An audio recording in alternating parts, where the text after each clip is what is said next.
Eu vejo alguns deputados, influenciadores, jornalistas de direita falando, olha, é só derrubar o Alexandre de Moraes que está resolvido o problema. É só punir tal ministro que está resolvido o problema. Não tá. Ô Kim, eu vi uma entrevista sua, estudando aqui para elaborar a pauta, que você critica enfaticamente a Constituição de 88. Qual que é a tese por trás dessa crítica, não só do ponto de vista teórico, mas considerando o nosso escopo do podcast, que é a política aí dentro da Câmara dos Deputados? Por que a Constituição de 88, na sua análise, não está funcionando para Brasil, considerando que você vive lá dentro das câmeras? Ela impede que as coisas aconteçam, porque tudo tem que ser PEC? Qual que é o caminho aí? Acho que o primeiro ponto, o primeiro ponto de fracasso do ponto de vista político da nossa Constituição é que em qualquer país desenvolvido, o presidente da República, o primeiro-ministro, ele governa tendo a maioria do parlamento.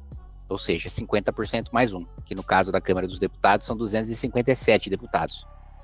No Brasil, o presidente da República, mesmo tendo maioria, não consegue governar, porque todo assunto que o presidente queira tratar está na Constituição. E a Constituição exige, né, um quórum qualificado de 3/5 para alterar a Constituição, né? Ou seja, 308 votos. Uma maioria de 257 está bem distante de uma maioria de 308. Então, o primeiro problema político da nossa Constituição é todos os temas são tratados na Constituição. Quando eu digo todos, eu estou falando de todos mesmo, né? Então, se você quer mexer no sistema tributário, Constituição. Previdência, Constituição. Saúde, Constituição. Educação, Constituição. Tudo passa pela Constituição. E isso faz com que você não consiga formular políticas públicas com uma maioria simples no Congresso Nacional de 257. Se a gente soma isso, a lógica patrimonialista da qual a gente acabou de conversar, de que você compra o voto do deputado com emenda para governar, fica muito mais caro você governar, porque você não precisa só dos 308, você precisa de uns 350 para ainda ter uma margem para você não ter susto na hora de abrir o painel e votar, né? Então você precisa ali de 350, 380 deputados, quando num mundo ideal, né, e nem tão ideal assim, porque é como funciona na prática na maior parte dos países sérios, você governaria com os seus 257, 270, 280 deputados, precisa de 350. Então é altamente disfuncional. Qualquer mudança é muito custosa, qualquer mudança é muito demorada, qualquer mudança é muito traumática, né? E o outro ponto é do próprio conteúdo.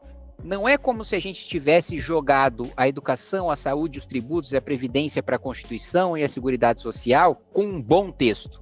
Não. Para além do erro de forma, da gente ter políticas públicas na Constituição, quando ela deveria estar em lei ordinária, que, aliás, o próprio nome Constituição remete a do que o Estado é constituído, né? Ou seja, as diretrizes básicas, fundamentais, para existir uma república com democracia, com uma federação.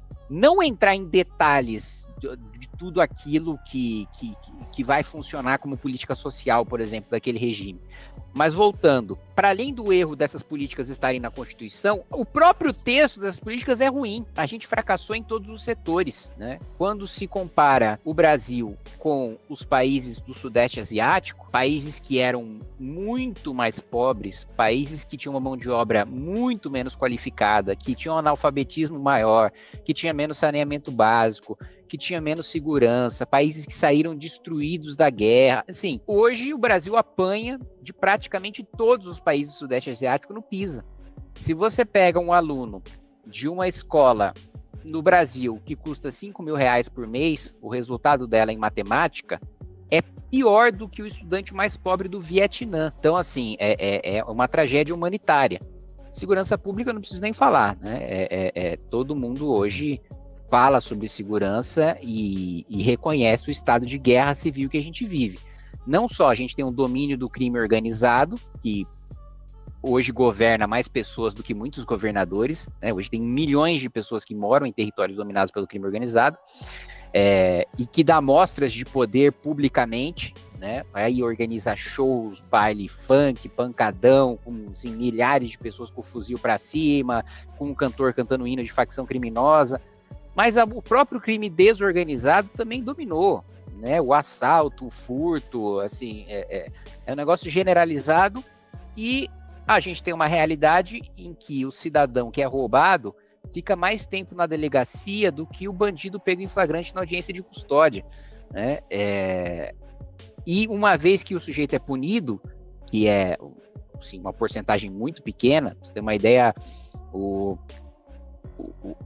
índice de esclarecimento de roubos já chegou a ser 2%, ou seja, 98% sequer são esclarecidos, e dos 2% a gente nem está entrando no detalhe se aquele sujeito foi condenado ou foi preso, só estou dizendo que na fase do inquérito policial descobriram que foi ele, mas não estou dizendo que ele ficou preso.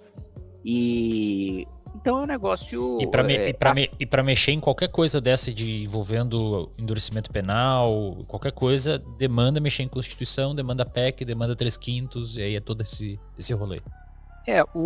Se você mexer no Código Penal, no Código de Processo Penal, você não precisa de 308, mas, por exemplo, uma questão que foi muito debatida e que foi mudada pelo Supremo, prisão em segunda instância, é PEC, né? O sujeito ser condenado, o sujeito ser preso a partir da condenação em segunda instância depende da aprovação de uma PEC.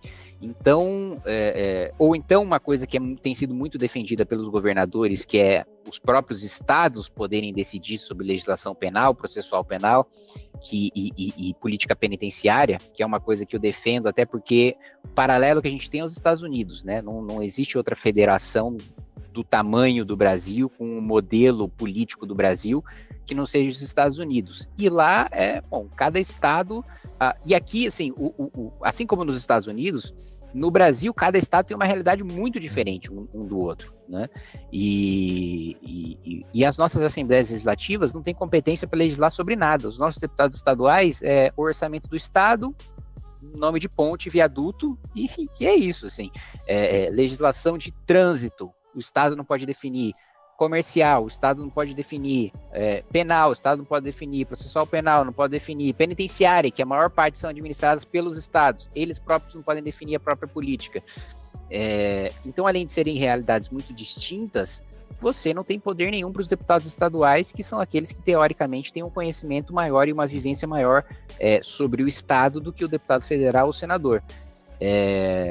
Então, é disfuncional em todos os sentidos. Não existe nenhuma área que, graças à nossa Constituição, nos últimos 40 anos, o Brasil tenha se destacado. Perfeito. Por isso que eu defendo uma nova Constituição do zero. Não é uma reforma aqui, outra reforma ali. A nossa Constituição fracassou completamente. Abusos do Supremo Tribunal Federal. Muito está na nossa Constituição. Eu vejo alguns deputados, influenciadores, jornalistas de direita falando, olha, é só derrubar o Alexandre de Moraes que está resolvido o problema. É só punir tal ministro que está resolvido o problema. Não está. O problema não está em um ou outro ministro do Supremo. O problema está nos poderes que a própria Constituição brasileira dá para o Supremo. Então, por que todo o assunto para no Supremo? Está tudo na Constituição. Primeiro ponto, está tudo na Constituição. Então, se tudo que está na Constituição, eu posso provocar o Supremo. Se todos os temas da sociedade estão na Constituição, eu posso provocar o Supremo por qualquer coisa. Outro ponto, o número de legitimados para provocar o Supremo, o número de pessoas que têm a capacidade de entrar com um processo que imediatamente vai ser analisado pelo Supremo sem passar por nenhuma outra instância. O Brasil é o país que mais tem legitimados. Qualquer partido político com um deputado federal ou um senador pode entrar com uma ação de inconstitucionalidade ou de declaratório de constitucionalidade no Supremo Tribunal Federal. Então, vamos supor, 512 deputados votaram a favor de uma lei.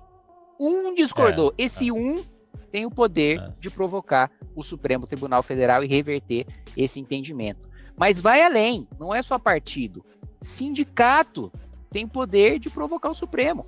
A associação de atuação de âmbito nacional tem o poder de provocar o Supremo. Todos os governadores têm o poder de provocar o Supremo. Todas as mesas de Assembleia Legislativa têm o poder de provocar o Supremo.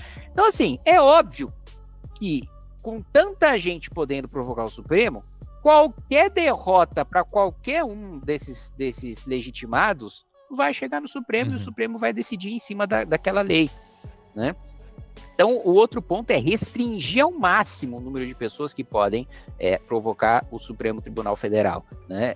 E mais do que isso, O Brasil é o único país que tem 2 modelos ao mesmo tempo de controle de constitucionalidade. É o modelo anglo-saxão, americano, inglês, e o modelo europeu. O que eu quero dizer com isso? O modelo europeu existe uma lei e eu acho que aquela lei é inconstitucional, então eu provoco o Supremo para decidir sobre a constitucionalidade daquela lei. Esse é o controle abstrato, né, de constitucionalidade. O controle feito nos Estados Unidos, na Inglaterra, que é o controle concreto, né, ele é o seguinte, olha, tem um caso concreto, né, esse caso foi julgado por um tribunal, aí foi julgado por outro, subiu para a Suprema Corte. Esse caso concreto traz uma questão que envolve a Constituição e é relevante o suficiente para eu gerar efeitos não só para aqueles que são parte daquele processo concreto, mas para todos os outros processos. Aí você tem o controle de constitucionalidade concreto, baseado num caso concreto, baseado em partes que estão discutindo um caso concreto, mas aquele caso concreto remete a uma questão maior, que é uma lei em relação à Constituição. No Brasil, esses 2 sistemas estão em vigor ao mesmo tempo. Qualquer juiz de primeira instância pode declarar a inconstitucionalidade de uma lei para gerar efeitos num caso concreto. Assim como 1 milhão de legitimados que a gente acabou de falar podem provocar o Supremo para julgar uma lei em abstrato. Então o judiciário aqui, desde a primeira instância, já tem muito poder. Para chegar nos tribunais superiores é pior ainda. E o nosso Supremo ainda concentra o poder de julgar as leis e de julgar os políticos. Então, ao mesmo tempo que o Congresso Nacional deveria exercer o controle sobre o Supremo, então, Supremo, você abusou do seu poder, o Senado vai te punir. O Supremo que julga os senadores. Então, exatamente. O cara como fica que vai acontecer isso? Pisa em ovos, né? Como é que esse cara vai começar a peitar um ministro supremo se... É difícil, ainda mais que, sei lá, boa parte dos senadores aí devem ter algum rabo preso, né? É difícil. Exato. E aí você olha, vamos comparar com os Estados Unidos, não tem foro privilegiado. Então o político vai ser julgado pela primeira instância, não vai ser julgado pela Suprema Corte. Na Europa, existe foro privilegiado, mas a Corte Constitucional, ela não está no judiciário. A Corte Constitucional, ela é autônoma. Quem julga o político é outra corte. Ou uma corte comum, ou uma corte especializada em julgar quem tem foro. Mas essa corte não concentra o poder de julgar a constitucionalidade. Só aqui, mais uma vez, é que a gente tem uma corte que concentra os 2 poderes. Perfeito.